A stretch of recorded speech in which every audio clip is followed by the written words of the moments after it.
Drammatica svolta nella vicenda della piccola Elena del Pozzo, la bambina di 4 anni scomparsa ieri pomeriggio a Mascalucia nel Catanese. La madre Martina Patti aveva denunciato ai carabinieri di essere stata aggredita da 3 uomini, poco dopo le 15, all'uscita dall'asilo. Questa mattina, nel corso del sopralluogo nella casa di famiglia a Mascalucia, la donna è crollata in un lungo pianto e poco dopo ha portato i militari nel campo dove aveva nascosto il corpo della bambina. Non c'era stato alcun rapimento, alcuna aggressione da parte di uomini armati, una denuncia che aveva subito lasciato perplessi gli investigatori. La notizia è confermata dal procuratore della Repubblica di Catania, Carmelo Zuccaro, che afferma: purtroppo è stato trovato il cadavere della piccola Elena su indicazione della madre. Questa notte investigatori e magistrati avevano sentito a lungo Martina Patti.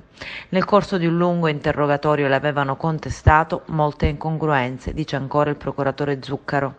Ma la donna aveva comunque sempre confermato la tesi dell'aggressione fatta da 3 uomini incappucciati, di cui uno armato di pistola. Una versione smentita dalle telecamere della zona che non avevano registrato alcuna presenza sospetta.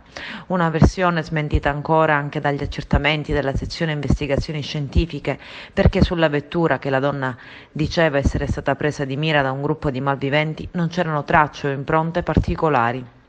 All'improvviso, dopo una notte di audizioni in caserma, è cambiato lo scenario di questa brutta storia.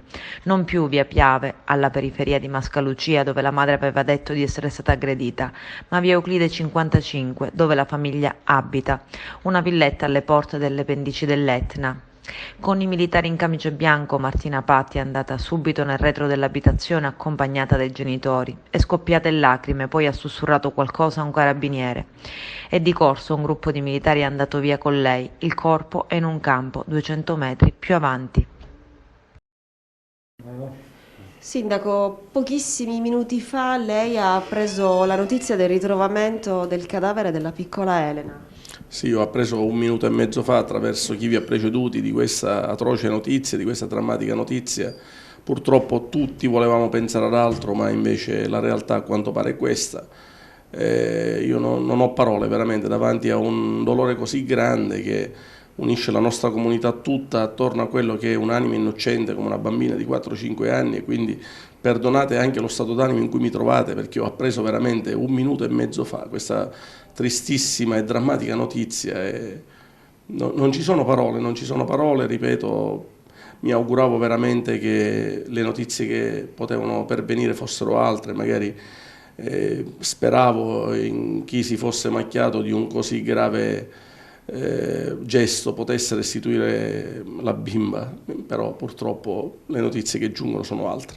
Lei si è messo sin da subito a disposizione della comunità, anche delle forze dell'ordine per le ricerche. Stamattina purtroppo pare sia stata proprio la madre a far trovare il corpo.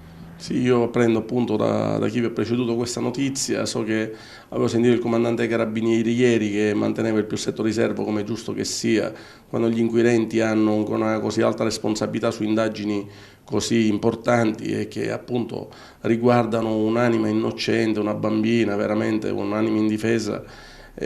Siamo veramente, non so cosa realmente dire, siamo veramente fortemente provati.